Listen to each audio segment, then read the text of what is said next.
Hello दोस्तों, नमस्कार। आप सभी लोग स्वस्थ हों, सुखी हों, इसी कामना के साथ आज की फिर से वीडियो का आरंभ करते हैं। और आज हमारी जो वीडियो होने वाली है वो होने वाली है भगवान राम के वनवास में। जो 14 वर्ष का उन्होंने वनवास किया था उसमें वो कौन कौन सी जगह पर रुके हैं और कहाँ कहाँ पर वो गए हैं, इन सब जगहों के बारे में हम आपको अपनी इस वीडियो में बताएंगे। तो भगवान राम 14 वर्ष के वनवास काल में श्री राम ने कई ऋषि मुनियों और शिक्षा और विद्या ग्रहण की, तपस्या की, भारत के आदिवासी, वनवासी और भारतीय समाज को संगठित कर उन्हें धर्म के मार्ग पर चलाया। दोस्तों, संपूर्ण भारत को उन्होंने एक ही विचारधारा के सूत्र में बांधने का काम किया। साथ ही अपने मर्यादित जीवन के कारण वे मर्यादा पुरुषोत्तम भी बने। और जब भगवान राम को वनवास हुआ तब उन्होंने अपनी यात्रा अयोध्या से प्रारंभ करते हुए रामेश्वरम और उसके बाद श्रीलंका में समाप्त की। तो इस सब जो यात्रा के दौरान वो कौन कौन सी जगह पर रुके, आइए आपको बताते हैं। तो जो सबसे पहली जगह थी वो थी तमसा नदी। अयोध्या में 20 किलोमीटर की दूरी है तमसा नदी। यहाँ पर उन्होंने नाव से नदी पार की। इसी कारण यह नदी रामायण में सम्मान पा गई। और जो दूसरा स्थान है वो है श्रृंगवेरपुर तीर्थ। प्रयागराज में 20-22 किलोमीटर दूर वे श्रृंगवेरपुर पहुँचे, जो निषाद राजगुह का राज्य था। यहीं पर गंगा के तट पर श्री राम ने केवट से गंगा पार कराने को कहा। श्रृंगवेरपुर को वर्तमान में सिंगरौर कहा जाता है। इसके बाद भगवान राम कुरई गांव पहुँचे, जो सिंगरौर में गंगा पार कर श्री राम सबसे पहले कुरई पहुँचे, जहां उन्होंने सबसे पहले विश्राम किया था। कुरई गांव के आगे चलकर श्री राम अपने भाई लक्ष्मण और पत्नी सहित प्रयाग पहुँचे। प्रयाग को लंबे समय तक इलाहाबाद कहा गया, लेकिन अब फिर यहाँ का नाम बदलकर प्रयागराज हो गया। और इससे आगे चलकर वो चित्रकूट पहुँचे। प्रभु श्री राम ने प्रयाग संगम के समीप यमुना नदी को पार किया और फिर पहुंच गए चित्रकूट। चित्रकूट वह स्थान है जहां राम को मनाने के लिए भरत अपनी सेना के साथ पहुंचे। राजा दशरथ का देहांत भी श्री राम वियोग में उसी समय हुआ था जब श्री राम चित्रकूट में थे। भरत यहाँ से राम की चरण पादुका ले जाते हैं और राज सिंहासन पर उनकी चरण पादुका रखकर राज्य करते हैं। भगवान श्री राम इसके बाद सतना पहुँचे। चित्रकूट के पास ही सतना मध्य प्रदेश स्थित अत्रि ऋषि का आश्रम था। हालांकि अनुसुईया पति महर्षि अत्रि चित्रकूट के तपोवन में रहा करते थे, लेकिन सतना में रामबन नामक स्थान पर भी श्री राम रुके थे, जहाँ ऋषि अत्रि का एक और आश्रम था। इसके बाद भगवान राम दंडकारण्य पहुँचे। चित्रकूट से निकलकर श्री राम घने वन में पहुँच गए। असल में यही था उनका वनवास। इस वन को उस काल में दंडकारण्य कहा जाता है। मध्य प्रदेश, छत्तीसगढ़ और महाराष्ट्र के कुछ क्षेत्रों को मिलाकर दंडकारण्य था। दंडकारण्य में छत्तीसगढ़, उड़ीसा एवं आंध्र प्रदेश राज्यों के अधिकतर हिस्से शामिल हैं। उड़ीसा की महानदी के इस पास से गोदावरी तक दंडकारण्य का क्षेत्र फैला हुआ था। इसी दंडकारण्य का हिस्सा आंध्र प्रदेश का एक शहर भद्राचलम, गोदावरी नदी के तट पर बसा यह शहर सीता रामचंद्र मंदिर के लिए प्रसिद्ध है। यह मंदिर भद्रगिरि पर्वत पर है। श्री राम ने अपने वनवास के दौरान कुछ दिन इस भद्रगिरि पर्वत पर ही बिताए।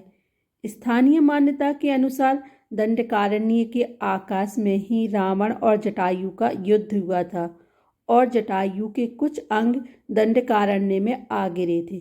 दुनिया भर में यह सिर्फ यहीं पर जटायु का एकमात्र मंदिर है। तो आगे श्री रामचंद्र जी इसके आगे जहाँ पहुँचे वह है पंचवटी नासिक। दंडकारण्य में मुनियों के आश्रमों में रहने के बाद श्री राम अगस्त्य मुनि से आश्रम गए। यह आश्रम नासिका के पंचवटी क्षेत्र में है, जो गोदावरी नदी के किनारे बसा है। यहीं पर लक्ष्मण ने शूर्पणखा की नाक काटी थी। राम लक्ष्मण ने खरबा दूषण के साथ युद्ध किया था। गिद्धराज जटायु से श्री राम की मैत्री भी यहीं हुई थी। वाल्मीकि रामायण अरण्यकांड में पंचवटी का मनोहर वर्णन देखने को मिलता है। आइए जानते हैं वो नेक्स्ट प्रमुख जगह कौन सी है। वो है सर्व तीर्थ। नासिक क्षेत्र में सूर्पनखा, मारीच और खरवादूषण के वध के बाद ही रावण ने सीता का हरण किया और जटायु का भी वध किया, जिसकी स्मृति नासिक में 56 किलोमीटर दूर तांकेड गांव में सर्वतीर्थ नामक स्थान पर आज भी संरक्षित है। जटायु की मृत्यु सर्वतीर्थ नाम के स्थान पर हुई है, जो नासिक जिले के इगतपुरी तहसील के ताकेड गांव में मौजूद है। इस स्थान को सर्वतीर्थ इसलिए कहा गया है क्योंकि यहीं पर मरणासन जटायु ने सीता माता के बारे में बताया। राम जी ने जहाँ जटायु का अंतिम संस्कार करके पिता और जटायु का श्राद्ध तर्पण किया था, इसी तीर्थ पर प्रवास के दौरान सीता माता की रक्षा के लिए लक्ष्मण रेखा खींची गई थी। आइए अब जानते हैं जो नेक्स्ट प्रमुख जगह है भगवान श्री राम की रुकने की, वो है पर्णशाला। पर्णशाला आंध्र प्रदेश में खम्माक जिले के भद्राचलम में स्थित है। रामायण के लगभग 1 घंटे की दूरी पर स्थित पर्णशाला को पंसाला या पंसाला भी कहते हैं। पर्णशाला गोदावरी नदी के तट पर स्थित है। मान्यता है कि यह वह स्थान है जहाँ से सीता जी का हरण हुआ था। हालांकि कुछ मानते हैं कि इस स्थान पर रावण ने अपना विमान उतारा था। इस स्थल से ही रावण ने सीता को पुष्पक विमान पर बैठाया था, यानी सीता जी ने धरती यहाँ से छोड़ी थी। यहाँ पर राम सीता का प्राचीन मंदिर है। और जो इसके बाद जो नेक्स्ट जगह है वो तुंगभद्रा। सर्वतीर्थ और पर्णशाला के बाद श्री राम लक्ष्मण सीता की खोज में तुंगभद्रा तथा कावेरी नदियों के क्षेत्र में पहुँच गए। तुंगभद्रा एवं कावेरी नदी क्षेत्रों के अनेक स्थलों पर वे सीता की खोज में गए। इसके बाद जो स्थान है वो है सबरी का आश्रम। जटायु और कबंध से मिलने के पश्चात श्री राम ऋष्यमुख पर्वत पहुँचे। रास्ते में वे पंपा नदी के पास सबरी आश्रम भी गए, जो आजकल केरल में स्थित है। सबरी जाति से भीलनी थी और उनका नाम था श्रमणा। पंपा तुंगभद्रा नदी का पुराना नाम है। इस नदी के किनारे पर हम्पी बसा हुआ है। पौराणिक ग्रंथ रामायण में हम्पी का उल्लेख वानर राज किष्किंधा की राजधानी के तौर पर किया गया है। केरल का प्रसिद्ध सबरीमलई मंदिर तीर्थ इस नदी के तट पर स्थित है। तो इसके बाद जो प्रमुख स्थान है वो है ऋष्यमुख पर्वत। मलय पर्वत और चंदन वनों को पार करते हुए भगवान श्री राम ऋष्यमुख पर्वत की ओर बढ़े और यहाँ उन्होंने हनुमान और सुग्रीव की भेंट की, सीता के आभूषणों को देखा और श्री राम ने बाली का वध किया। ऋष्यमुख पर्वत वाल्मीकि रामायण में वर्णित वानरों की राजधानी किष्किंधा के निकट स्थित था। ऋष्यमुख पर्वत तथा किष्किंधा नगर कर्नाटक के हम्पी जिला बेल्लारी में स्थित है। पास की पहाड़ी को मतंग पर्वत माना जाता है। इसी पर्वत पर मतंग ऋषि का आश्रम था, जो हनुमान जी के गुरु थे। तो अब जब भगवान यहाँ से आगे बढ़े तो वो स्थान है कोडिकरई। हनुमान और सुग्रीव से मिलने के बाद श्री राम ने वानर सेना का गठन किया और लंका की ओर चल पड़े। तमिलनाडु की एक लंबी तट रेखा है जो लगभग 1000 किलोमीटर तक विस्तारित है।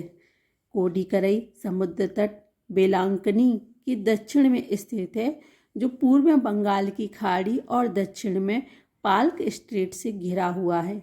यहाँ श्री राम की सेना ने पड़ाव डाला और श्री राम ने अपनी सेना को कोडिकरई में एकत्रित कर विचार विमर्श किया, लेकिन राम की सेना ने उस स्थान के सर्वेक्षण के बाद जाना कि यहाँ से समुद्र को पार नहीं किया जा सकता और यह स्थान पुल बनाने के लिए भी उचित नहीं है।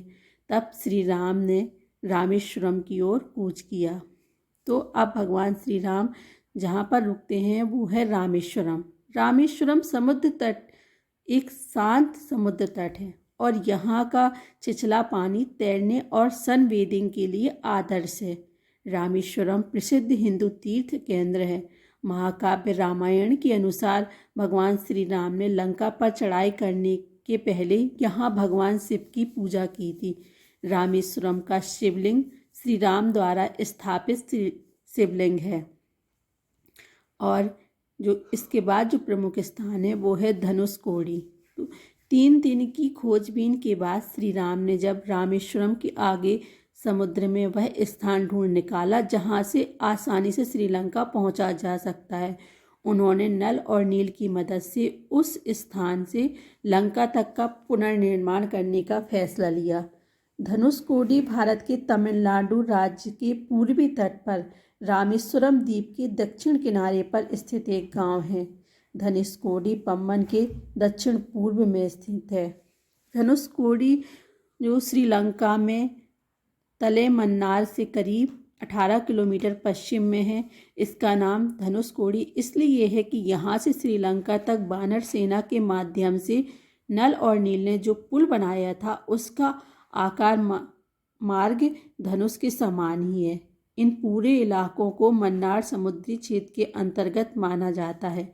धनुषकोडी ही भारत और श्रीलंका के बीच एकमात्र स्थलीय सीमा है जहां समुद्र नदी की गहराई जितना है जिससे कहीं कहीं भूमि नज़र आ जाती है। और जो हमारा नेक्स्ट प्रमुख स्थान है भगवान राम के रुकने का वो है नुबारा अलिया पर्वत श्रृंखला। वाल्मीकि रामायण के अनुसार श्रीलंका के मध्य में रावण का महल था।